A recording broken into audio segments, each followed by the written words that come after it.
বান্দারে তোর কাছে কোনো ক্ষমতা নাই, তুই একটু তাকায় দেখ আমি রব্বুল আলামিন কত মায়ের কোল এমন খালি করে রেখে দিয়েছি।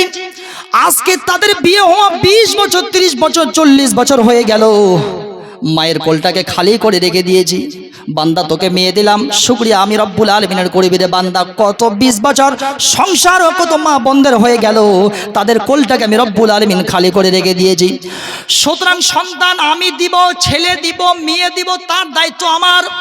কোরআন স্পষ্ট বলছে ইয়াহাবু লিমান ইয়াশাউ ইনাসা ওয়া ইয়াহাবু লিমান ইয়াশাউ যুকুর আও ইউযাওমিজুহুম যুকরানা ওয়া ইনাসা ওয়া ইয়াজআলু মান ইয়াশাউ আকিমা।